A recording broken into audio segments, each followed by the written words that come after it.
nibyo navugaga ntiwenda ashobora kuba atari n'ubwa mbere asogongeye ese aza niba koko ari umuntu utaba muri ubwo buzima azasogongera kugeza rya ese ubundi arasogongera agereranya n'iki kuko iyo umuntu asogongera nk'inzoga abanyoye inzoga nyinshi zitandukanye akavuga ati inzoga imeze gutya niyo ibiryoshye noneho mu by'ukuri ni ukuvuga ngo abo bantu baba biyemeje kubwirana ngo ubundi ibi bintu mbibamo.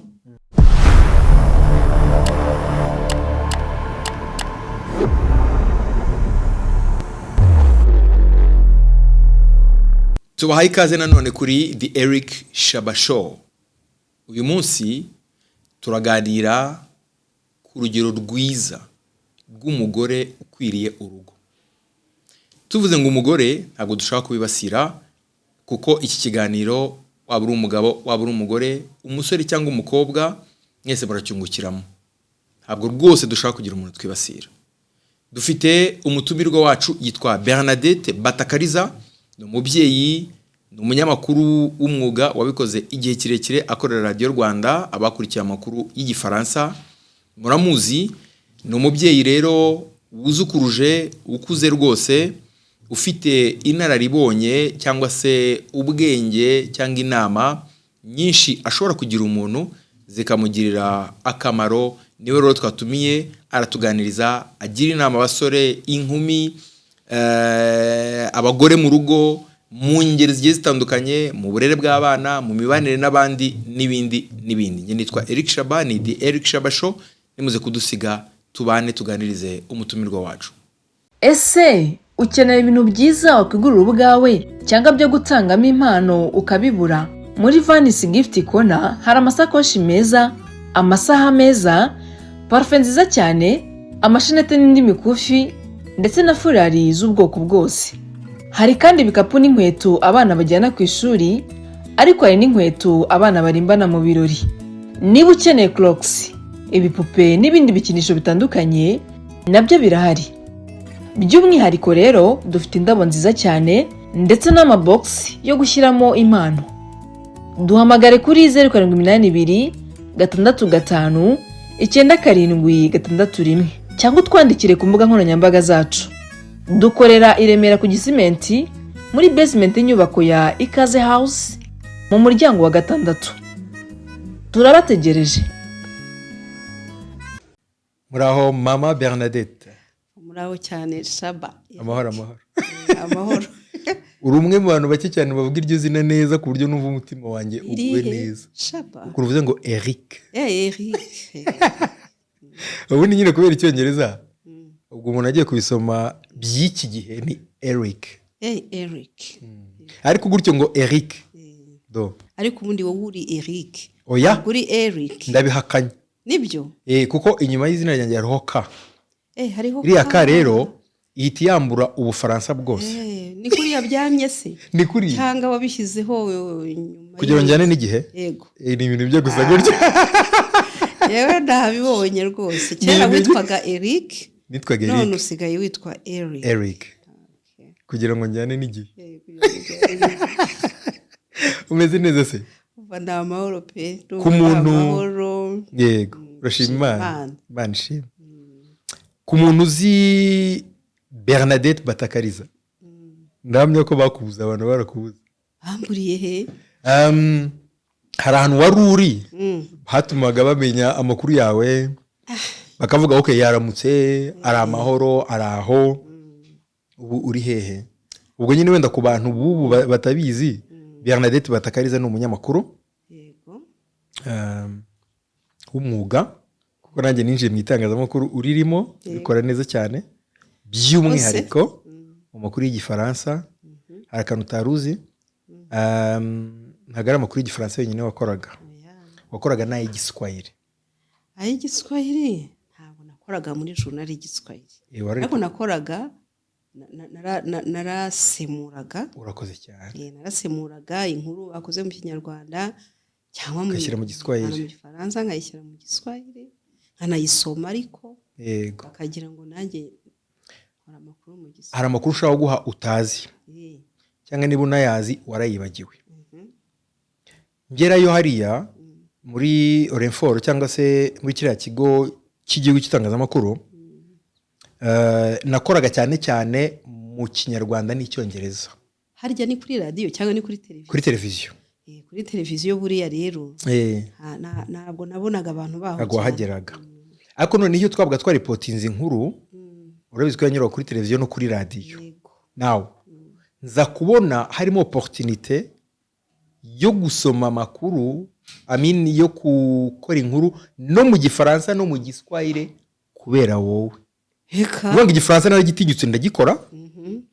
Bukeye nkabona ugiye muri studio, ya nkuru wasomye no mu Kinyarwanda no mu Gifaransa nkabona isomye no mu Giswahili. Hase buriya narakubonagara. Ntabwo wambonaga? Ntabwo nuva narakubona. Ndahamya ko nta nubwo unabizi ko twakoranye.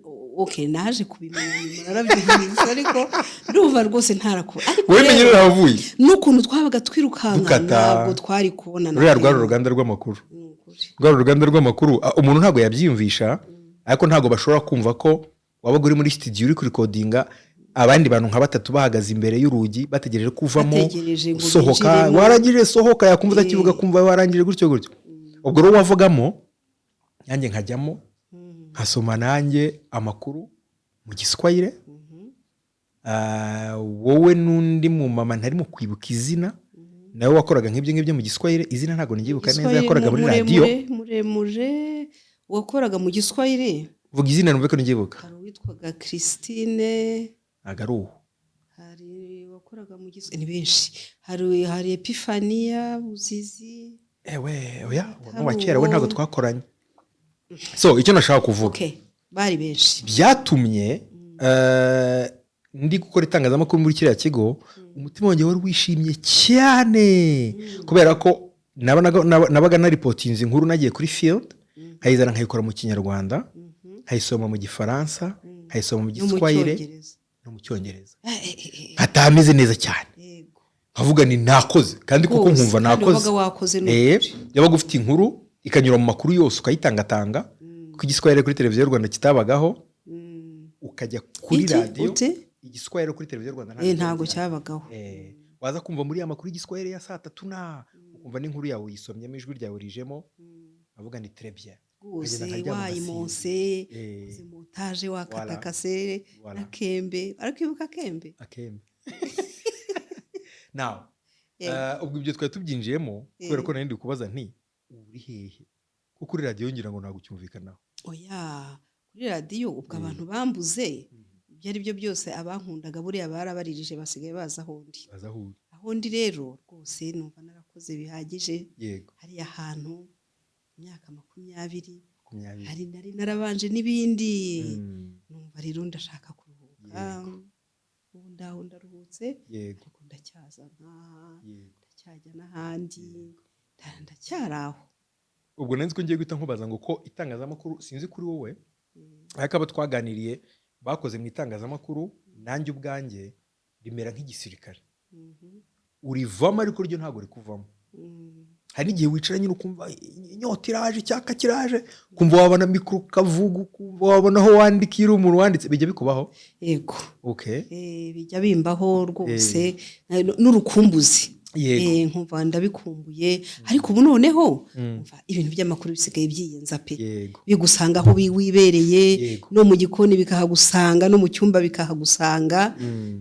Ntabwo umuntu acyumva afite urukumbuzi rwinshi. Inkuru iraza, urumva ahubwo najyaga nibase radio Rwanda na televiziyo. Ejo bundi niho namwe haryo cyabaho amatangazo yo kubika. Ukumva hari ibintu mu by'ukuri byahindutse, amakuru yaratwegereye kubera aka kantu kitwa telefone. Mbese ntabwo mbikumbura cyane ngo mbibure. Biri aho hafi yawe. Biranyegereye. Okay. Yitwa Bernadette Batakariza. Twamwakiraga kandi ntago tumutumiye kugira ngo tuganire by'umwihariko ku itangazamakuru, kugira ngo tumenye amakuru ye, ahubwo twagutumiye nk'umubyeyi mukuru ufite ibintu byinshi uturusha, wadufasha gusobanukirwa cyangwa se ukatwungura, cyane cyane ubwira abagore bakiri bato. Ubwo ni insanganyamatsiko y'uyu munsi, turaganira ngo urugero rukwiriye rw'umugore ukwiriye urugo rupimwa rute? Ibyo rero bitumye duhita tugenda twahuranya tuza tujya mu gice cyacu cya mbere cy'ikiganiro cyitwa tubivugeho.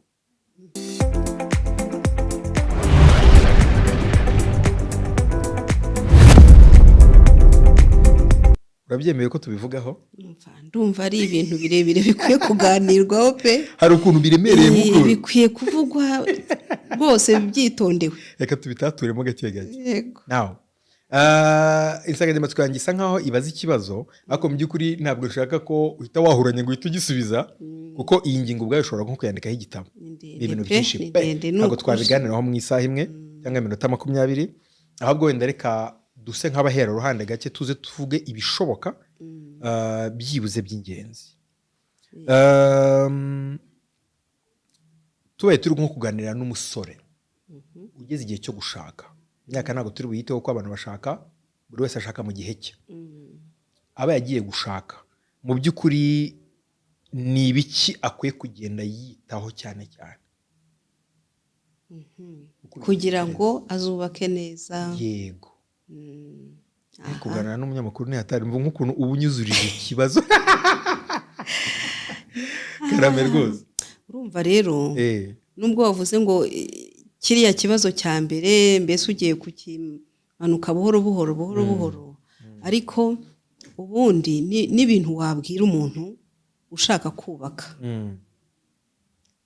mubashije kuba muganira, wenda baba bahari tuganira ubu. Yego. Wamubaza ubundi icyo ashaka we, warashaka iki, kuko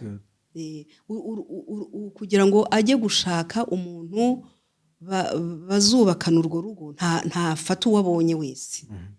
Ni ukuvuga ngo hari intego we aba afite, hari ibyo aba afite muri we bimusunika, kandi bikajya bimurangira ahantu yanyura. Ahubwo rero wa mugani tuvuze mu buryo buri rusange, urugo rwiza ni ideali, ni iki? Ni rwiza, ni urugo rwiza. Urugo rwiza mbese ideali ni ikintu uba ushaka kugeraho, wenda ubona kiri kure ariko ushaka kuzageraho. Urugo rw'intangarugero? Rw'intangarugero. Wenda ushaka kuvuga ko urugo rwiza c'est un ideal. Ideal ni ikintu kimeze nkaho kiri ku rukiramende ruri hejuru, ariko ushaka kugeraho. Ugenda urangamiye. Ariko mu by'ukuri icya mbere cyo navuga, numva ikintu cyakagombye kuyobora uwo musore cyangwa n'umukobwa.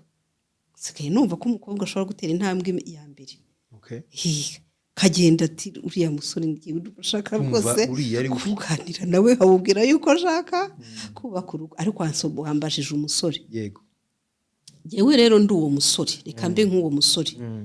Jewe ikintu cya mbere naheraho, nabanza kureba ubwanjye urugero ngezeho rw'imikurire, rw'imikurire cyitwa maturite jewe ubwanjye. Ese niyo mpamvu uvuze uti unashaka iki gihe, undi agashaka iki gihe, undi agashaka iki gihe, ariko igihe cyiza cyo gushaka kubaka urugo ni ukubanza kwisuzuma wowe, ukareba ukavuga uti ariko se ubundi ngewe mfite ubukure, simvuga bwa bundi mbyeka 21, mfite ubukure buhagije butuma koko iyo aventure ngiye kujyamo nzashobora kuyigenda nkayirangiza neza. Jewe noneho icyo rero nicyo kizana kuyobora gushaka undi muntu nawe ufite ubukure, ugeze kuri ubwo bukure bw'imitekerereze n'imyumvire, mbese wavuye mu bintu by'ubwana akaba ageze rwose kuri maturite yo kuba yakubaka urugo. Yego. Nicyo cya mbere, nicyo mbona. Impamvu ibi nibagiye kubivuga ari wowe ndi kubibaza. Nibwira ko umuntu abaye ashaka kumenya, gutekereza ijambo rikwiriye ryo gukoresha, umuntu abaye ashaka kumenya amabanga y'abagore ukaganira n'umugore, waba ushobora kumenya iby'abagabo ukaganira n'umugabo. Muri make ntibyaba bipfuye umusore aba yaje kukuganiriza mu gihe agiye gushaka. Kuganiriza nde? Wowe. Jyewe nkanjye jyewe. Ntiyaba abikoze neza? Yaba abikoze neza cyane. Urakoze cyane. Now, hari ahantu uhise unyerekeza ku buryo ngiye kubaza ngo uvuzemo akantu gasa nk'aho ari rwo rufunguzo kitwa ubukure cyangwa maturité mu gifaransa. Umuntu ukuze bitari muri ya myaka kuko turi kuyirinda, ni umuntu umeze ute? Kuko abasore benshi iyo muganiriye hari n'igihe ahita akubwira ati akarakara ibyo bintu ntabwo sindanabitekereza, kandi wenda afite imyaka 27, 30. Maturité izatuma ubasha kurubamo urwo rugo kandi ukarubibamo mu buryo bukwiriye. Katuyidefinise ku buryo umuntu abasha kuyisobanukirwa, ku buryo n'uwareba ikiganiro avuga ati ntago ndakura, cyangwa akavuga ati koko numva nkuze none bari ibyo di. Maturité cyangwa ubwo bukure kuri mwe ni iki? Icyambere ariko nibagiye kubabwira ko ndi n'umukristo. Yego. Ndi n'umukristo kuko urumva hari ibintu bigenda bizana influence bitewe n'ibyo bindi byiyongera yuko ndi jyewe bazi, ariko rero ndi n'umukristo. Yego. Ubwo rero jyewe numva urugo rutarimo Kristo ntabwo nduzi. Ntabwo rwose nduzi neza. Aho uzi kujya winjira yo turahemera natwe. Aho gaho turahemera. Rero numva umusore waza kunganiriza avuga ati ese ko numva bimeze nkaho igihe cyari kigeze, rwose ubu ngubu mbigenze nte, mbyifate mu nte. Okay. Icyambere ngewe namubaza icyo urugo we ashaka uko rumeze. Kuko nubwo namusubiza nkanjye, ariko namaza nti urashaka wowe urugo rumeze rute? Wazambwira ati urugo rwiza. Urugo rwiza rero ni ukuvuga ngo rurimo umugabo, azaba yabaye umugabo n'umugore beza kandi bakuze. Ni ukuvuga ngo uwo muntu mwiza ashaka, icyambere nuko azaba ari mukuru mu bitekerezo. Nicyo namubwira. Uko uzumva ntekereza ko yaza kuba ari umukirisitu, mbaza namubwira ni rero uzagenda ushaka umugore muganira ukumva ko bitekerezo bye rwose ubiringanije n'ibyawe bijyana. Ukumva birajyana, ukumva ntakubwira ibintu bya biswi na bombo, mbese ukumva urwego rw'ubukure bwe uko bumeze. Ikindi jyewe namubwira nti uwo muntu ibyo ari byo byose ni umuntu muzaba mugiye kubana, icyo umuntu aba ashaka nuko batazatandukana. Rero hari ibintu bibiri jye nabwira uwo muntu, namubwira nti rero uwo muntu ugiye kubana nawe jyewe nagusaba yuko ubanza ukareba n'uburere afite. Kubera ko uburere bwanakora na hahandi hirya hatari na Kristo. Kuko habaho ingo nziza zibatanakishijwe, reka tuvuge iryo jambo rimenyerewe ryo gukizwa. Hariho ingo nziza zibamo abantu badakishijwe, ariko warureba ukabona ni urugo rwiza rubanye amahoro, ruterana imbere, ukabona mbese nta kintu, ni imfura. Ni abantu b'imfura, ariko buriya nta mfura itagira uburere pe. Yego. Yewe rero umuntu wansanga naho banza urebe umuntu ufite uburere buzima. Buraboneka. Mu myitwarire ubona uburere bw'umuntu, mu mivugire ubona uburere bw'umuntu, ukareba uburere. Ariko noneho kubera ko navuze ko ndi n'umukristo, jyewe namushishikariza gushaka umuntu ufite Kristo muri we. Yego.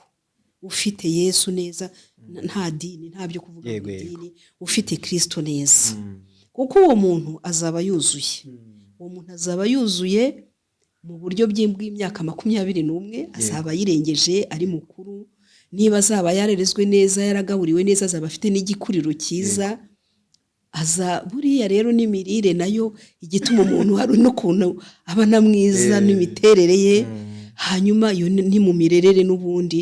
hanyuma umubona ari umuntu ufite n'ubupfura yego ugenda afite ikinyabupfura hanyuma noneho bitewe n'uko n'amashuri nayo ni ibintu byiza umuntu akaba yarashoboye kwiga ni byiza ariko hari n'uwo ushobora kuba atarize kaminuza cyane cyane ariko atarinjije akaba afungutse mu bitekerezo akaba harafungutse gusimbuza ibintu byinshi ra unsubirijemo ibibazo bibiri icyarimwe hari icyo nakubajije cya mbere usa nkaho ugikwebye uzanamo akantu k'ubukure tugiye mu bukure uhita usubiza n'icya mbere muri make ukubise ibuye rimwe ryica zombi hanyuma rero ubwo icyo nari ngiye kubaza cy'ibyo kwirinda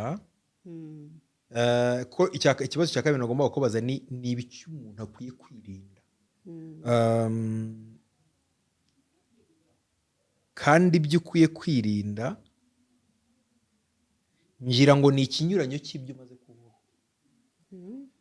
umusore ugiye gushaka cyangwa se ari kurambagiza ikinyarwanda cyiza ni ibiki akwiye kwirinda mu buryo bwo kurengera urugo ruzabaho cyangwa urugo ari gutekereza kubaka ibyo akwiriye kwirinda yego ibyo ari byo byose umuntu wese iyo atangiye urugendo kuko n'urwo ni urugendo hari ibyo ugomba kwitegura hari n'ibyo ugomba kwirinda nyine birumvikana cyane cyane utwaye nk'imodoka hari n'amategeko y'umuhanda uba ugomba kubahiriza ibintu nk'ibyo ngibyo ariko umuntu ugiye nyine kubaka urugo wenda ubanza ndi busubire no muri byo nanavuze icya mbere umuntu agomba kwirinda ni uguhubuka ni uguhubuka ngo uvuge ijambo uribwira umuntu hanyuma wenda uzicuze ko warivuze uzicuze ko warivuze bikugore wenda kurigarura cyangwa bigucira urubanza ko wahemutse ko wahemukiye umuntu ukamubwira ijambo rimeze nk'isezerano warangiza ukaryica icyo muri kwita ijambo ni ukujya guporopoza umuntu cyangwa kumubwira ngo ndumva twashakana nyuma ukisubira nyuma ukaza kugeramo ukavuga uti ariko narahubutse ubwo rero icyo numva ari cyo cya mbere kandi n'ijambo riravuga ngo imigani ndumva ari 11 sinibuka ariko hari ijambo rivuga ngo ijambo ryiza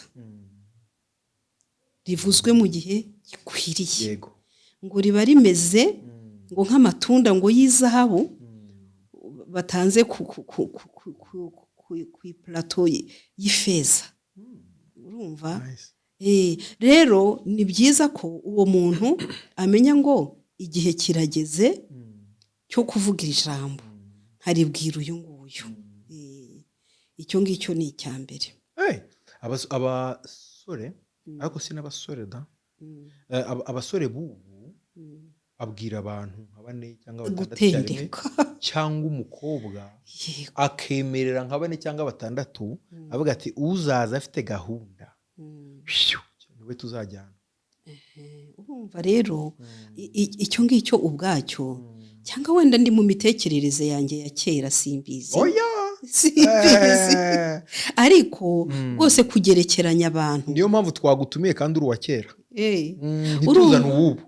urumva kugerekeranya ibintu byubaka bigerekeranijwe ni amatafari yego kubaka si ukugereka ibuye kuri ariko abantu rwose ntabwo wabagerekeranya ngo uvuge ngo hari uzava umuntu ashobora wenda kuzavuga iryo jambo akarivuga kandi waramugeretse kuri 3 wenda uwa kabiri ari we wari ugukwiriye ubwo rero ibyo bintu byo kugerekeranya abantu ni ibintu bishyashya mu by'ukuri ntabwo jyewe mbizi cyane ariko jyewe ndumva bikijyana na bya bindi by'uko umuntu akwiriye kuba sage kuba umunyabwenge akamenya ngo igihe kirageze cyo kuvugira ijambo kuko numva hari ikimenyetso 1 2 3 bituma ntazicuza ngo nicuza ubwanjye mbe narataye igihe cyangwa nicuze mbe mpemukiye n'undi naranataye igihe ya preto. yego Yego. akantu ko kudahubuka Kudahubuka pe ukabimenya ukamenya igihe cyiza gikwiriye cyo gutanga icyo cyifuzo yego kuri uwo muntu. yego Ikindi rero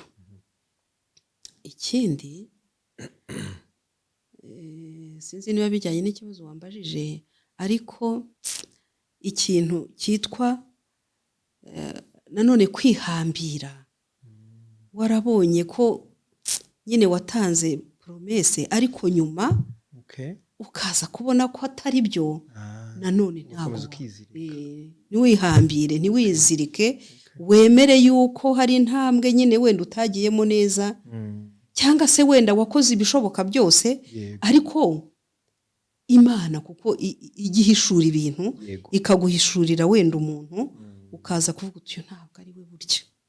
Ntuzirikwe nuko wamaze kumubwira ngo ndifuza ko tubana. Icyo gihe bisaba uvemo vuba. Rwose wiyufure, ariko ari impamvu kandi ifatika. Impamvu ifatika. Iyo ngingo nyemerero yiveho ukurikizaho indi wari uri gutekereza, ako turagaruka tugatature mu kanya ko nari nakanditse. Ubwo tugeze ku kindi, kuko ibyo turimo kurebaho ni ibiki byo kwirinda mu gihe urimo kurambagiza.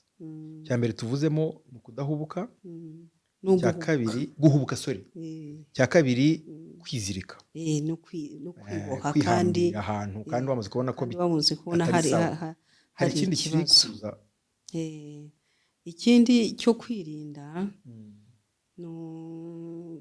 atari mu kuvuga, ni ukwihuta. Nanone ubona mu by'ukuri hari ibyangombwa utaruzuza, hari ibyangombwa utari wuzuza, ariko kubera ko hari ibintu bikuzuye ukumva ugomba hari ababyita hari n'ababyita rero ngo ni ukwizera.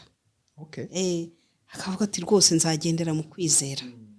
Akaba wenda tuvuge ni umuntu ukishakisha mu mibereho, mu by'ukuri udafite iby'ibanze, ariko akavuga ati ngewe rwose ndakijijwe kandi rwose ndagenda mu kwizera, ngiye mu kwizera rwose, Imana izanshyigikira, Imana izamfasha. Ukagenda muri icyo kintu, mu by'ukuri umuntu yakwita nk'ikintu cyo gusunikwa, se tukite n'irari, amarangamutima n'irari naryo, ariko akumva arashaka cyane kujya kubaka urugo, noneho akavuga ati nubwo hari ibyo mbona nanjye bituzuye, ariko ndabyirengagiza, ndashaka kubaka urugo. Icyo kizaba ari ikosa rikomeye cyane. Ikindi cyo kwirinda, reka nigarukire muri bya bintu byo kwa Yesu. Yego. Ikintu cyo kwirinda cyane cyane ni ibintu byo kuherekezwa n'ubuhanuzi. Byarateye bimeze nabi rwose, hakaza ikintu cy'ubuhanuzi kikubwira rimwe na rimwe kinazamo n'uburiganya na kope, ibintu bya kope, bagatuma uko kuntu bijya bibaho rwose. Ariko niyo bitaba kandi ari n'ibyo, ntabwo umuntu akwiriye gusunikwa n'ikintu cyo kuvuga ngo hari umuntu w'Imana wabivuze, umukozi w'Imana yabivuze, ubwo rero nta kundi ngomba kumvira Imana. Ngewe ntabwo ibyo bintu ntabwo nabigiramo umuntu inama rwose. Namubwira nti niba ushaka kugenda mu nzira y'Imana, senga Imana. Ubundi ikintu cya mbere ni ukumenya ko wowe nawe Imana ibasha kukuyobora, ikakuyobora ikurikije kuri wowe. Ibyo ari byo byose, nubona umuntu uhisemo mu bandi, ukabona aje ku mutima wawe, kandi ukabona yujuje bya bindi by'uko afite imitekerereze ikuze, ni umwana w'Imana, arakijwe kandi wamukunze. Noneho hakaza umuntu uca ku ruhande aturiye si nawe, ntabwo ari we rwose, kandi ndi umukozi w'Imana, akakora ibintu bya bindi. Ibyo bintu ni ibyo kwirindwa mu rwego rwo hejuru.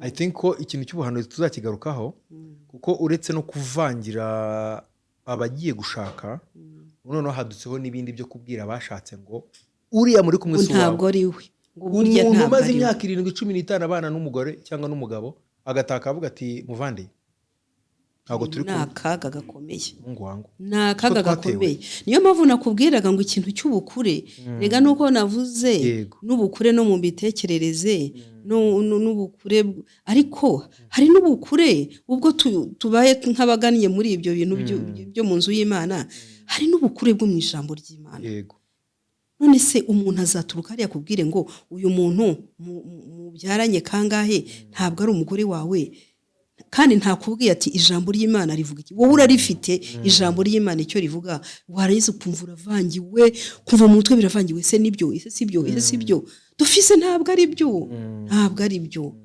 Kurikira ijambo ry'Imana nubwo bigoye kubyumva ibyo bintu, nta nubwo ukwiye kubitega amatwi rwose. baba we Icyo ni ibintu biremereye ntekereza ko biri mu rwego rwo hejuru, cyakora birareba nyine bamwe, hari abo bitareba babandi birebera ibitekerezo gusa bakirebera ubuzima. we nawo mu nzu y'Imana twagomba gukoraho, cyangwa abemera iyo nzira y'Imana banemera ibibera mu nzu y'Imana harimo n'ibyo by'ubuhanuzi, byari ngombwa yuko tubabwira. Ibintu byo kwirinda rero byaba na byinshi. Okay. Hariho ibintu kuko buriya ikintu cyitwa ubukwe ntabwo cyangaje abantu babiri bonyine, Yego. cyangaje famiye ebyiri, hakabaho rero igihe usanga mu mafamiye bimeze nabi, ntabwo batangiye kutabishyigikira, abandi baravuga bati biki n'ibiki. Jewe kubera ko nsenga Imana ariko hari ntabwo nagira inama umuntu ugiye kubaka urugo kwirengagiza icyo kintu, kwirengagiza icyo kintu ngo agire nk'aho baziberaho bombi babiri batagira imiryango. Jewe ni n'ikimenyetso cyerekana yuko ibyo bintu pe biri mu murongo w'Imana. Simvuze ko hatabaho intambara, habaho intambara zimeze uko kuntu kwa gutyo, ariko intambara zacu tuzi aho tuzijyana, kandi tujya tubona iyo ari umugambi w'Imana ibyo bintu ibicishamo neza, hakaza kuba abaca bugufi. Ariko ntabwo umuntu yabyirengagiza ngo avuge ngo n'ubundi ni twebwe tuzubaka urugo, nta muntu uzaza kutwubakira urugo. Oya, umuntu yabijyanamo ubwenge bw'Imana n'ubwenge Imana yamuhaye, kugeza igihe abona ko ari igihe cy'Imana. Muri make umugisha w'imiryango nawe ni ngombwa, umugisha n'imibanire, kuko urugo rumeze nka trade union, sinzi uko umuntu yabyitamo, mu miryango ibiri ni kwa kuri bavuga ngo akashumi gahuza imiryango yombi. Rero kwirengagiza rwose ikintu cy'uko umuryango ukwemeye ukwakiriye, ntabwo umuntu akwiye kubyirengagiza. Niba hajemo n'ibintu bimeze nk'intambara, zivuye kwa Satani, kuko naho zirahava. Ariko abantu b'Imana iyo ari bivuye kwa Satani barasenga, bakamenya ngo igihe cy'Imana kirageze, Imana iratsinze, mugani wa Jehova. Yego. Wow.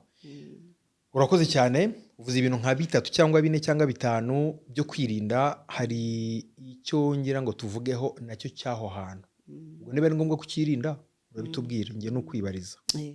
Muri iyi minsi yagezweho ikintu gikomeye cyane cyitwa avance, ku buryo bigoye, nta bushakashatsi nakoze ndisegura, biragoye cyane ko ushobora kubona abantu bagiye gushakana batarabanza gusogongera kuri ako gacuma.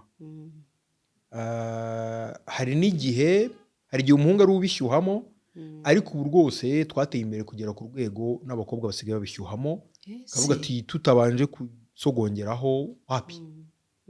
Bamwe bagatanga impamvu zigiye zitandukanye z'uko ubwo ngiye nkasanga ntabwo ibintu ari bizima, abandi bakayoborwa n'irari gusa ryo kumva ko adashobora kumarana n'umuntu amezi 3, 4, 6 batagira uko babigenza. Icyo kintu mwe mukivuga gishobora kubivuga nk'umuntu, urabivuga urambara ingofero y'umuntu, wambara ingofero y'umubyeyi, wambara n'ingofero y'umukristo. Bitubwireho icyo kintu. Ibyo bintu ni ibintu bisigaye wagira ahubwo ngo bimeze nkaho utabikoze aba ari umuntu uri aho uri ku ruhande umuntu wa fake utagezweho bamwita fake ariko ahubwo njyewe simbizi ntawe uri bunsubize sinzi niba mu by'ukuri umuntu uvuga ati njyewe ndashaka ibyo bintu byo gusogongera sinzi niba aribwo bwa mbere aba agiye gusogongera njyewe ndabishidikanyaho cyane kandi ubundi gusogongera bisobanuye yuko usogongera ugakomeza ukanywa cyangwa ugacira ukazinukwa ukarikira aho ngaho rero byombi ni ibintu bishoboka ariko noneho twibuke ko atari ugusogongera inzoga ntabwo ari ugusogongera inzoga nta nubwo ari ugusogongera ikawa ni ugusogongera ikintu gikomeye Imana yagize ikivugaho yego ariko noneho reka twivugire nk'abantu reka tuvuge yuko umuntu arasogongeye noneho arabihiwe aragiye urumva we aragiye niba wenda ari umusore aragiye nibyo navugaga nti wenda ashobora kuba atari n'ubwa mbere asogongeye ese aza niba koko ari umuntu utaba muri ubwo buzima azasogongera kugeza ryari ese ubundi arasogongera agereranya n'iki kuko iyo umuntu asogongera nk'inzoga aba anyoye inzoga nyinshi zitandukanye akavuga ati inzoga imeze gutya niyo ibiryoshye noneho mu by'ukuri ni ukuvuga ngo abo bantu baba biyemeje kubwirana ngo ubundi ibi bintu mbibamo nzi n'ibiryoshye nzi n'ibibishye ndeba ukusa ubwa mbere nibwo buzima bwanjye ubwo rero abo bantu niba wenda baba batabitekerezaho ariko muri iki kiganiro umuntu wagikurikira ubyumve pe umuntu uzakubwira ibintu byo gusogongera ni ukuvuga ngo azaba agiye kukugereranya n'ibindi byinshi yasogongeye noneho agaciro kawe nawe umbwira kariko kandi narangiza ibishoboka ni bibiri ushobora kumva wenda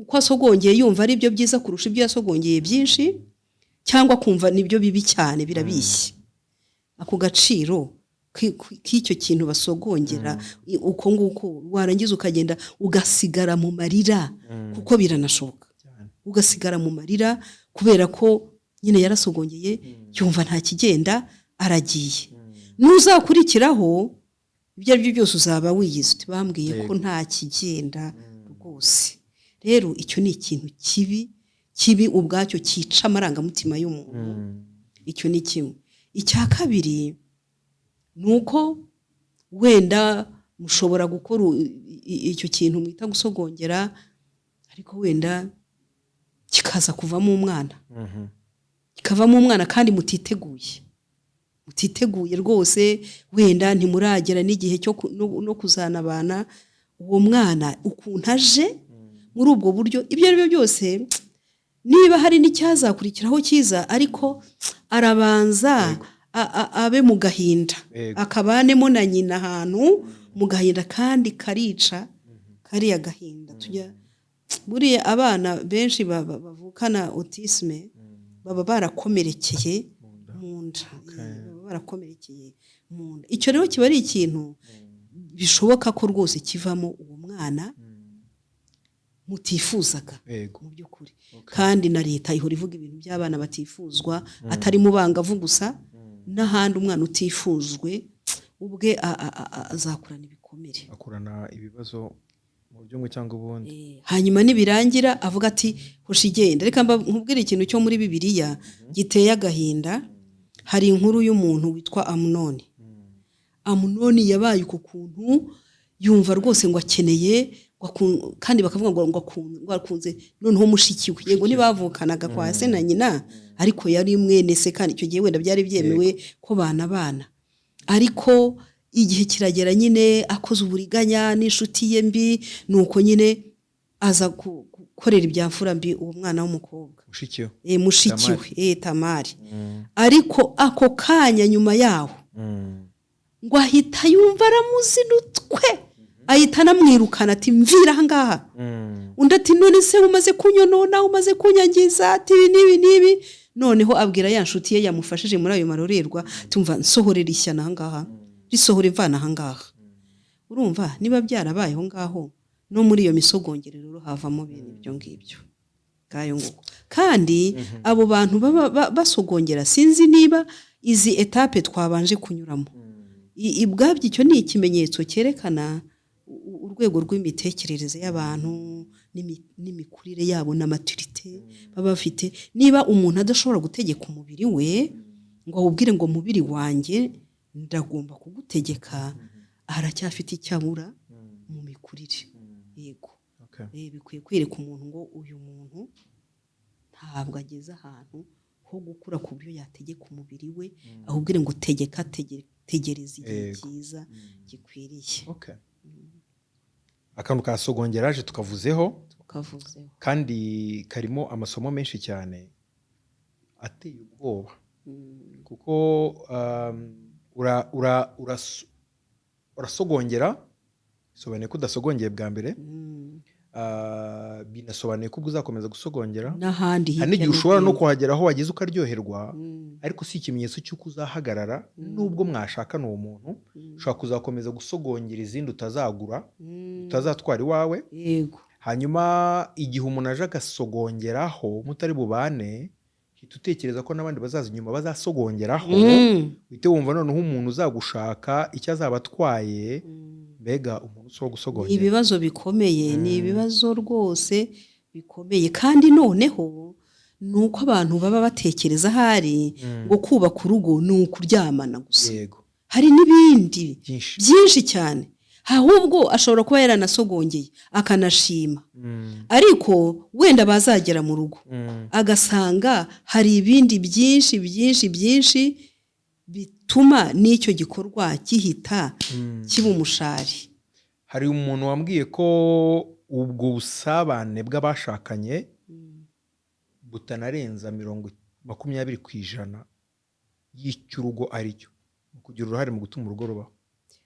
Uko biri kose iryo janisha ntabwo mbizi ahantu rishingiye ariko urugo pe ni ikintu kigari cyane kinini cyane kizamo ni igitabo kizamo amashapitire menshi kandi yose agenda yuzuzanya ariko uko amashapitire amwe ashobora kugenda arura abiha n'icyo kintu umuntu yari yarashimye asogongera kigeraho akumva nta aricujije ni handi twavugaga byo kwicuza umuntu akazicuza kandi umuntu akicuza nta kindi ari bukore ariko nta kindi ari bukore se uyu munsi gatanya zireze ni ukuvuga ati gatanya irabaye nibyo nta bindi ariko rwose icyo twifuza cyo ngewe numva nifuza nabwira abantu badukurikiye ni ukuri bagende ku ntambwe nziza iyo misogongero ishobora kuzabavamo umushari kera hanyuma umuntu agende areba ibyo bipimo by'imitekerereze y'umuntu afite imbere ye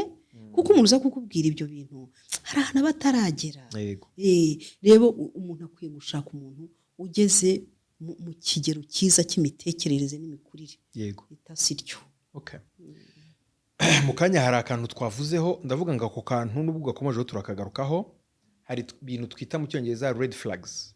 Ni iki? Ni utuntu umuntu abona ukaba waturenza amaso kubera ko urukundo ari impuhwe. Uragiye ubonye umuntu uramukunze ariko ukagenda ubonamo akantu kamwe tubiri dutatu ariko ugakomeza nyine ukagenda buhumyi ukagera igihe mushakana ukazahuriramo n'ingaruka kugera ku rwego umutima ukubwira ngo nyamara iyo uba warise kuri twa tuntu ntabwo wari kuba uri muri iyo mbimenya. Nkivuga ibyo bintu hari utwo utekereje dushobora kuza ko hari ahantu wavuze uti wikwizirikayo niba hari ibintu urimo kubona byakubera impamvu yo kutizirikayo vayo hakiri kare niba wabibonye. Utuntu ushobora guheraho ubwira umuntu niba ari ugira inama cyangwa wishyize mu mwambaro w'umusore ukavuga uti njye utuntu ntubonye nahita mvayo. Utwo tuntu ni uduke.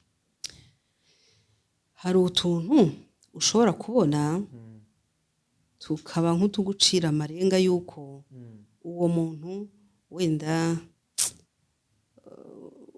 mu rugo ashobora kutazaguha agaciro ari egoyiste ari umuntu mbese ushaka kwikubiraho. Hari utuntu wabona cyangwa ashaka kugufata nk'aho wenda ndavuga nk'umuntu cyane cyane nk'umusore akumva ashaka kuzagufata nk'umuntu adahaye agaciro mbega itorosho cyangwa ndakabije cyangwa se mbese wumva ari umuntu ushaka kugira nk'akana agomba kuzajya afata akaboko kakubwira ati wowe ceceka uri akana. Utwo tuntu nk'utwo ngutwo wenda nk'urugero ukamubwira uti rero uyu munsi mfite gahunda iyi n'iyi wenda iremereye ntabwo ingero ziri kuza vuba vuba ariko akamubwira ati njyewe uyu munsi napanze gahunda imeze gutya na gutya na gutya. None akamubwira ati izo gahunda zawe rero zireke rwose njyewe ndashaka ko tujyana aha. Ugasanga nyine aragushyiraho itegeko utangira kumubwira utari ko bigende gutya akaba yarakaye. Wenda bikaba rimwe bikaba kabiri. Rero nk'icyo ngicyo ni akantu mu by'ukuri ubona ukuntu uzafatwa nugerayo. Nubyemera ukavuga ngo atababara reka wenda mama yararwaye nari kujya kumusura ariko sheri aravuze ngo nimbyihorere aranshaka cyane arashaka ko tujya kwifotoza amafoto ukabyemera. Utuntu nk'utwo n'utundi twasa dutyo ariko tukwereka yuko igihe kizagera ukaba utafite ikintu we wamubwira ngo abone yuko uri umuntu mukuru. Nk'ikintu nk'icyo ngicyo cyangwa se ukabona n'umuntu uri maronete mbese kandi ukabona n'umuntu muri kumwe noneho wenda akakubwira ati kanaka yangurije nk'amafaranga hakundi umva ntashaka kuyamuha ndayafite ariko ntabwo numva nshaka rwose ko nzayabanyamuha n'ikindi gihe ukajya kubona ukabona n'akantu kameze nk'ingeso ye. Uwo muntu ni mubi ni maronete n'umuntu kandi ntabwo ushobora kuvuga ngo uzagenda ngo maze ngo nzamuhindura ngo buriya ngo nzamufasha. Ni nka bya bindi by'abakobwa b'abakristo umuhungu aza kamurambagiza arabizi neza ko nta Yesu afite nta kundi ibintu byo gukizwa niyo abimbwira ngo ati nkuraho ibyo bintu by'abasazi ariko ni umusore mwiza afite imodoka afite inzu ibintu nk'ibyo yabimubwira ati noneho umukobwa akavuga ati ariko ndamukunda rwose kandi igihe rwose nzasenga azahinduka buriya rwose azahinduka ukagira ngo niwe uhindura abantu. Urumva hariho bene nk'utwo yahindutse Yesu cyangwa umwuka wera. Hariho ibintu ntabwo twakora lisite ngo tuyimenye ariko hari utuntu ureba ubwawe ukavuga uti aka kantu ni akageso kandi kabi cyane. Ntabwo tuzabona intungane ntabwo tuzabona abamarayika ariko haba hari ibintu aho umuntu agera kwihanganira ukavuga uti cyoke nzakihanganira rwose nta kibazo ariko ikintu ubona utakwihanganira kandi ukabona ni ikintu atazareka uretse ubuntu bw'imbabazi z'Imana rwose umuntu akwiriye kugendamo ubitekerezaho kabiri ukabitekerezaho ukavuga uti reka now uyu munsi uhuye n'umukobwa nagiye vuga ngo n'umwana w'umukobwa kubera za mvugo zacu dukoresha uhuye n'umukobwa agiye gushaka yararambagije byaciyemo agiye gushaka tujye kumukorera bride shower ni ibiki wumva wamuha nk'impamba ukamubwira utumva rero mwana wanjye dore uragiye uzite kuraka wite kuraka jisite mugambiriye kugira ngo urugo ruzamuhire. Ntamwumvisha indirimbo ya Rugamba Sipiriyani yitwa umugeni mwiza. Buryo umugeni mwiza ni wa wundi nayimwumvisha uzi ko yisutuye indirimbo ngomba kuyumva uzagenda uyumve. Iruzuye irimo bene wa mukobwa icyo uzasangamo ni umukobwa ufite uburiri ufite uburiri. Uwo mukobwa rero ngiye gukorera bride shower ngewe nshobora kuba ntamuzi umuntu najya gukorera bride shower rero ntamuzi neza n'ubundi buriya bridal shower hari icyo nzinenga. Bridal shower iba umunsi umwe bakicara bakamubwira ubwo se ni umunsi ko ari isaha nk'isaha bakirira bakabiberamo ariko nabonye amafoto nyine biba byahiye haba harimo ikintu cya mbere mbona baha agaciro gikomeye cyane ni dress code. Urumva bakaba bafite umufotozi n'umuntu wenda uri bufilime. Urumva iriya bridal shower rero yewe ntabwo nyiha chance yo kugira umumaro, wenda koko biterwa n'umuntu byakira. Hari abantu uba yiteze kumva kavuga ati aha hantu ndaza kuhavana impamba, wenda akagenda akabishyira ku mutima. Niba ari uko byaba bimeze, wenda ibivugirwayo nyine ni ibisanzwe. kugira ngo twikorere bridal shower hano kuri kamera nta dress code ntacyo, ntabwo turi burye nta minywere ntacyo. Okay. Icyambere rero ubwo ndasipoza yuko uwo mukobwa ntamuzi. Yego.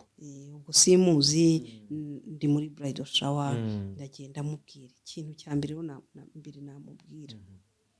Yewe namubwira yuko wenda niba atari n'umukristo cyangwa ari umukristo ngiye namuhamiriza nkamubwira yuko mu bintu bibiri bya mbere bibaho byiza, ikintu cya mbere kibaho cyiza ni agakiza ka Yesu. Ikintu gikurikiyeho ni urugo rwiza. Ariko urugo rwiza rugira ibyo rusabwa. Yego ibyo rusabwa rero yewe ubwo niba naba by'uwo munsi simbizi, ariko namubwira yuko icyambere na mbere urugo rwe akwiriye kuruha Imana. Kandi agashaka ikintu cyose ahantu hose yazakura kimwungura ubwenge. Niba ari urugo rwiza ajya abona akagerageza ukuntu yamenya uko urwo rugo rubayeho, akamenya ibyo baha agaciro, agashaka inshuti. Nkamubwira ko azashaka marene utari usa nawe, atari wa wundi umeze nk'uko asa, ahubwo azareba umubyeyi bazajyana ako gataraje muzima agende amubwira. Icyo ni kimwe. Ikindi rero zamubwira ko ibyo byose umugabo uko mbazi na Bibiliya bavuga akunda icyubahiro. Kusi akunda kumwubaha bitari ukumutinya, ariko bitari no kujya gupfukama nk'abagandekazi. Ni ukumwubaha ukamuha icyubahiro, ukabuzi yuko ari umuntu w'igiciro gikomeye Imana izanye mu buzima bwawe, ukamwubaha ukamugirira neza. nk'uko mu Migani 31 havuga ngo umugore wawe undi ahora amugirira neza. Uzajya umugirira neza, uzashaka ikintu cyose wumva washobora umugirire neza. Kandi noneho n'ijambo ry'Imana rivuga ko icyo ubibye ugisarura. Numugirira neza, ikintu cyiza cyose wumva wamukorera uzakimukorere, kandi rwose hari chance nyinshi yuko ibyo biba muri we uzabisarura. Wow. Unyinjije ahantu ikibazo nari mfite nenda kukubaza cyari ese kuganduka ni iki? Umenyera icyo neza uhisobanura cyitwa kubaha umugabo no gusigazira icyubahiro cye, ari byo usemuye mu kumugirira neza. Nicyo kuganduka, kuko kuganduka iyo abantu barimo kuganira hinduka deba nyinshi. Bamwe bakavuga ngo reka ngiye ntago napfukamira umugabo, bakumva ko ari ko kuganduka. Kuganduka kuri wowe ni iki? Kuganduka nta nubwo buriya nuko badasoma no muri iri epitre y'Abaefeso, nta nubwo havuga yuko umugore wenyine ari uganduka. Hari hepfo rwose havuga ngo mugandukirane. Mwembi mugandukirane. Ni ukuvuga ngo muhana agaciro. Kugandukira umuntu ni nko kumucira bugufi mu rwego rwo kumuha agaciro. Ibyo rero ntabwo bikwiriye umugabo wenyine. N'umugore nawe rwose wamucira bugufi mu gihe bibaye ngombwa kugira ngo umuhe agaciro. Ni reciproque. Ariko noneho kugirira umuntu neza ntabwo ari kumugirira neza, kumuranda serivisi, kumukorera serivisi ubona ukwiriye kumukorera nyinshi mu rugo habamo serivisi nyinshi zitandukanye. niba ushobora kuvuga uti okay reka ntunganye iki cyumba gise neza utanahari ntabwo uba urimo kuganduka si uko yaguhaye itegeko ngo execute iryo tegeko oya ahubwo uramukunda umufite ku mutima urahatunganya nyine kugira ngo aruhuke agubwe neza kubera ko umukunda umugirire neza nka wa mugore wo muri 31 ngo ahora amugirira ngo iminsi yose yo kubaho kwe ngo ahora amugirira neza ntamugirira nabi urumva bitandukanye no guca bugufi no kumwumvira kuganduka ubundi ni ukumvira ahari uko babifata ni ukumwumvira ni ukuvuga ngo ari hariya yatanze amategeko wowe urumvira kavuga ngo ndiyo bwana nuko ariko ntabwo ari ibyo ngibyo iyo bibi ibyo ngibyo ntabwo bibi bivuga ngo mugandukirane ntabwo ari ugutangana amategeko ahubwo ni ukubahana kandi nyine mu rukundo aragiye umugore ageze mu rugo wandi wakoreraga bride shower Imana itanze umugisha barabyaye uburere urwo ni urwa babiri ariko uyu munsi arakantu keza wankoreye nari numvaga turi buganiriza abagore ariko uburyo watwaye ikiganiro gitwaye mu bwenge kugera ku rwego abantu benshi bisangamo bombi nako ndavuga umugabo n'umugore now ni uruhe ruhare umugore akwiye kugira mu burere bw'umwana abantu benshi abagabo benshi dukunda gukora amakosa twamara kubyara abana tukabaha abagore akazi kacu kakaba minervari yishyuwe inzu yishyuwe umwana yabonye icyo kurya tukiviramo gira icyo uvuga ku ruhare rw'umugore mu burere bw'umwana ariko n'icyo cyuho umugabo asigamo nacyo gikomozaho kugira ngo natwe abagabo twikosore ibintu rero by'abana byo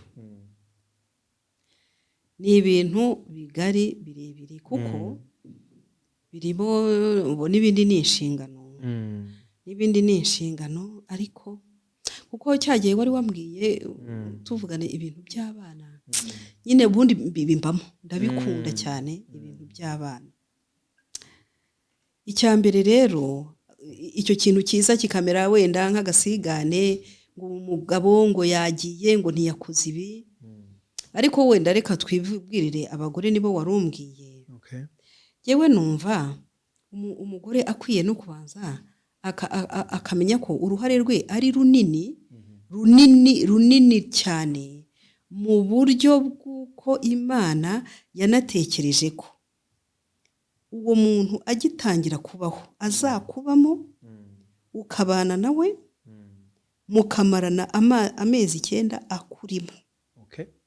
akurimo hariho ibintu ushobora kumuha birenze gusa amaraso n'ibimutunga mbese ni umuntu mubana ni umuntu kurimo icyo kintu ubwacyo kugikurura ukagiha agaciro numva bihita niba ari ukukuha imbaraga zindi z'umurengera zidasanzwe ariko nibyo none se uwo mugabo iyo faze ntayabazi ntabwo aba yizi pe kandi uwo mwebwe ibaremamo ikintu gikomeye wowe n'uwo mwana n'ubundi kizanakomeza rya pfundo mu cyongereza twita bond ni icyo kintu kimeze uko nguko kugeza ubwo kugira ngo mutandukane hagomba kuza uwundi muntu akaza akabatandukanya mwari mumeze nk'aho muri umuntu umwe icyo kintu numva ubwacyo gikwiriye kuza kigatuma wumva wakora ibishoboka byose Imana iguhaye imbaraga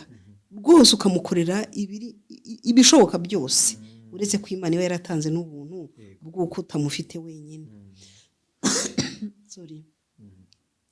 none rero rwose icyo ngicyo ni ikintu gikomeye kirenze ariko noneho na mbere y'ibyo ngibyo kumenya ngo uruhare mfite kuri uyu muntu rugera hehe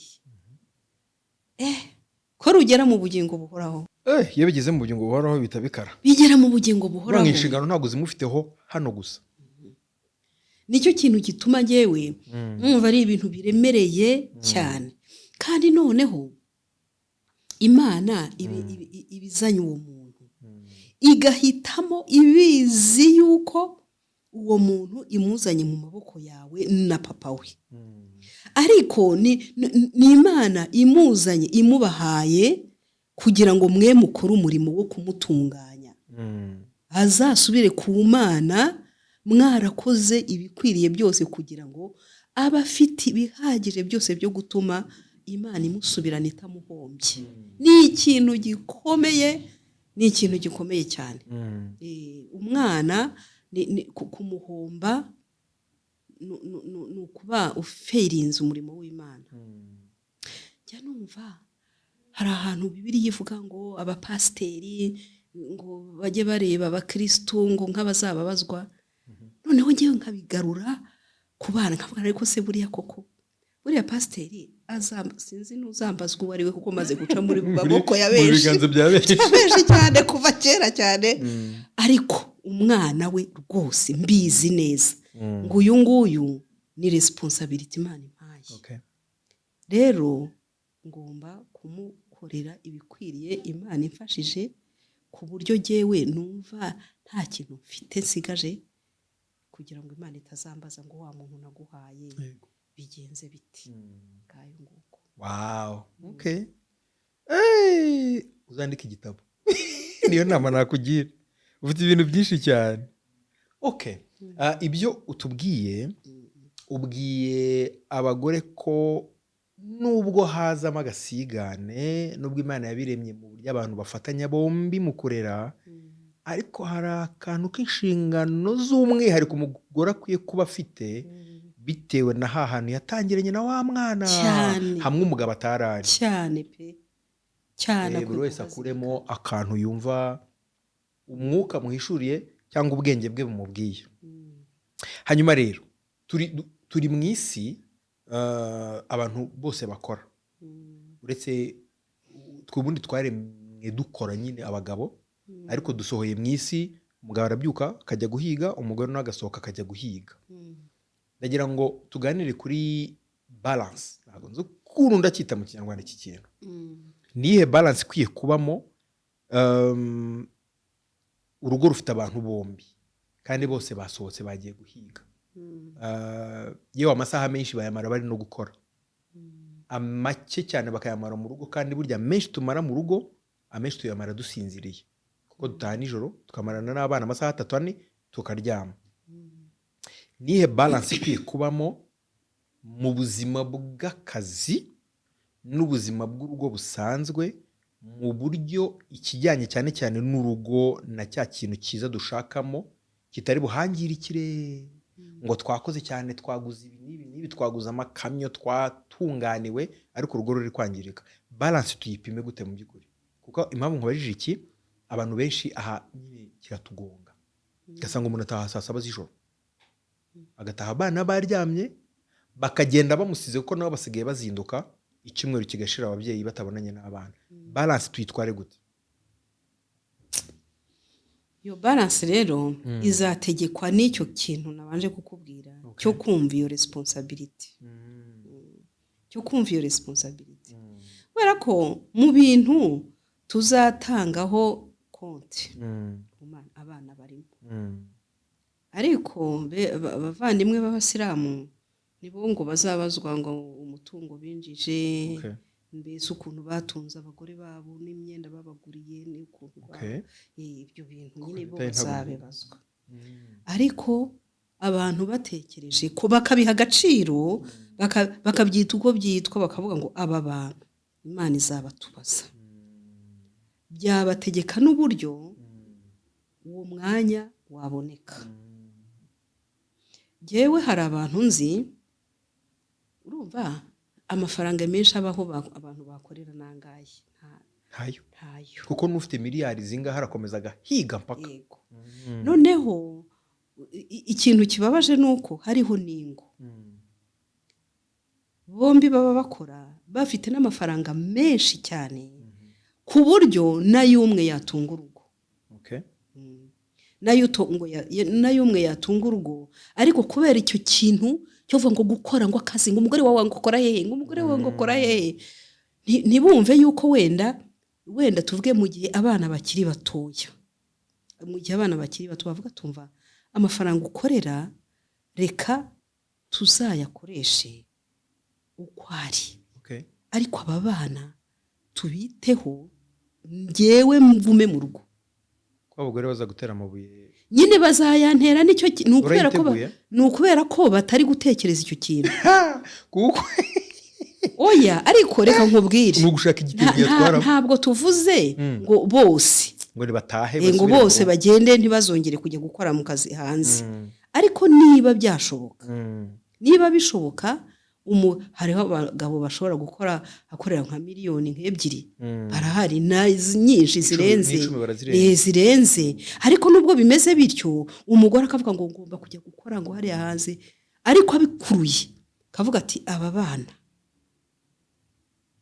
Imana izabambaza, bakeneye agaciro karenze ya mafaranga winjiza wowe rwose. muri make wowe wahitamo ngo bigabanyemo niba mu by'ukuri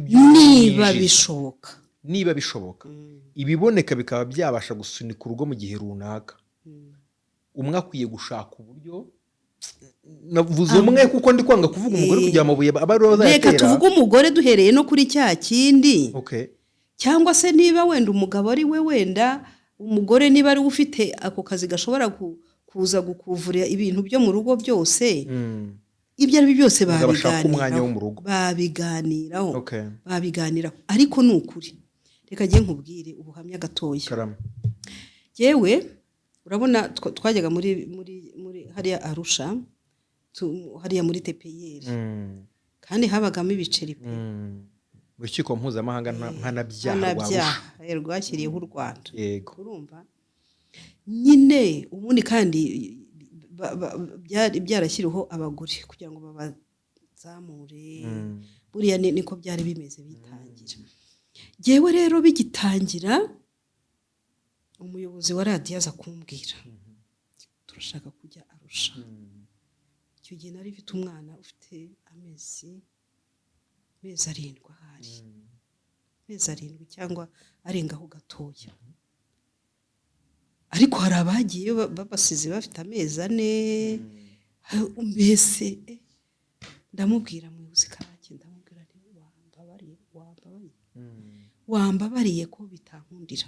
Ati se kubera iki? Mfite umwana muto. Akanseka ati umwana muto se ni arabakoze. Ubonye ukazi ukavuga ibyo ngibyo. Oya ni ukuri. Naramubwiye nti mbabarira nzajyayo. Nzajyayo ikindi gihe. Numvaga bitankundira.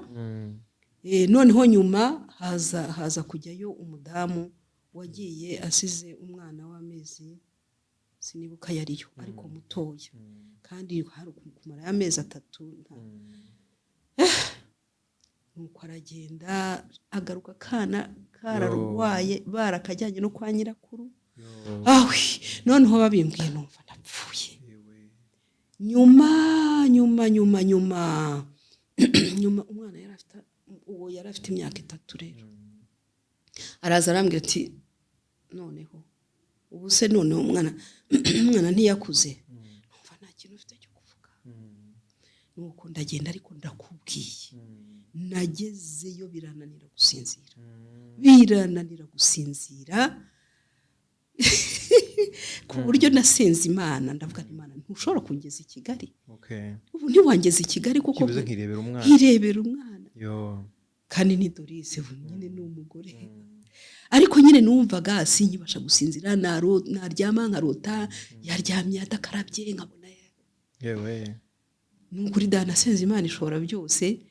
Hari ukuntu yiyaranje ingeze i Kigali, ndaza nuko nsubirayo nyine. Ariko nyine utwo tunsi dukeya tugende bemerera nka bya bindi bya Eliya ngo yabigendeye iminsi ngo 40. Ariko numvaga ari ikintu kirenze ubwenge. Simbiza abandi ukuntu baba babikurura, ariko jewe nuko wenda nagize iryo hishurirwa rya gutyo ry'ijambo ry'Imana, nkumva ko uwo muntu nzamubazwa. Niteguye no gutanga igiciro icyo ari cyo cyose kugira ngo icyo nakora ngikore, kugira ngo uwo mwana Imana izantabare nyimumurikire, mvuga nti ntako ntagize.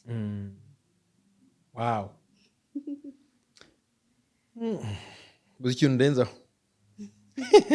buri kintu ndenzaho, ariko balance ikwiriye gutekerezwa abantu babanje kureba agaciro abana twahawe bafite mu buzima bwacu, tukanazirikana ko tuzababazwa nk'inshingano twahawe, tukanazirikana ko icyo gihe cyangwa uwo mwanya tubima nibyo bigena abo bazaba bo ejo rwose. Hanyuma wari ugize agakonkuriziyo, ariko mu by'ukuri n'abandi badafite n'ubwo buryo, kuko barahari bareba bakavuga bati ninguma hano n'ubundi hari iby'ibanze batazabona, reka nanjye ngende, ariko nibura babe babifite nk'icyo biyemeje, bababonera umwanya uko byasa kose, niba ari nijoro, niba ari mu rukerera, ariko bababonera umwanya, bamenye ati uyu mwana bimeze gute.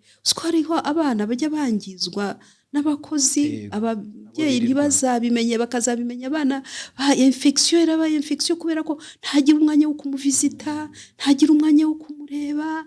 Mbese oya, nubwo byaba bimeze gutyo, akanya kariko kose nibura umuntu amenye ngo bimeze bite, akurikirire hafi mu kanya gato kose yabona. Yego.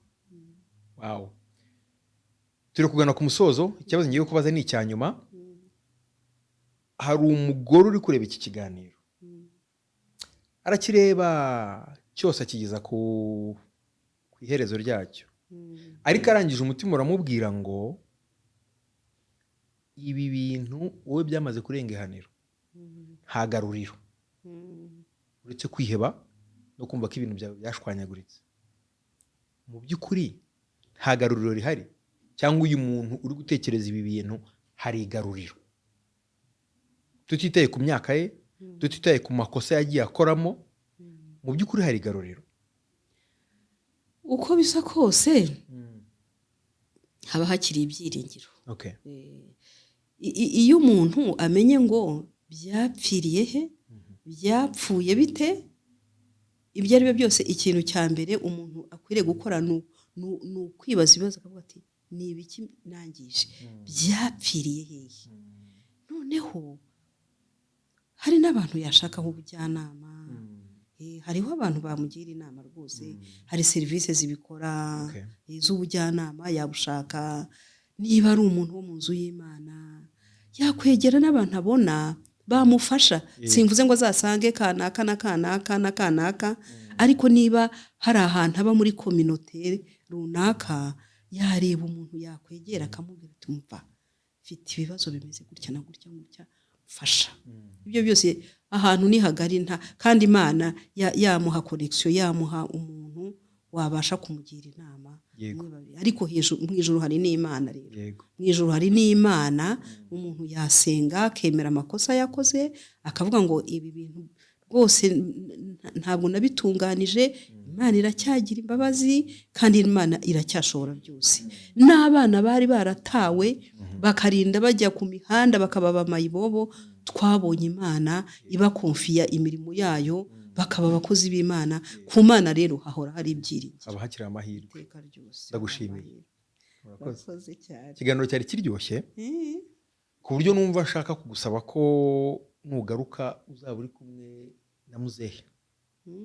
Murabyemeye se? Ndabizi se, arahari igihe uzamutuzanire tumuganirize. Hanyuma ko numvise hari ibintu byaryoha cyane muri kumwe, ariko by'umwihariko nkashingira ko mumaranye iminsi, mumaranye imyaka itari mike mu by'ukuri. Ari mike rwose, turashima. Ntabwo ari iminsi mike. Reka ako kantu tube tugashyize muri paranteze gutyo, niho kavugaho byinshi, kugira ngo abantu bagire amatsiko icyo kiganiro bazagikurikire. Hanyuma ndagushimiye, namwe ndabashimiye ko mwakurikiye ikiganiro. Byatangiye numva turi kubwira abagore, ariko ikiganiro kiba icya bombi, ari umugabo ari umugore, cyangwa umusore cyangwa inkumi, bose bafitemo amasomo bashobora gukuramo akabaherekeza, kandi akagira uruhare mu kubakira urugo ruzima. Mwakoze cyane kubana natwe kuri The Eric Shaba Show. Ciao ciao.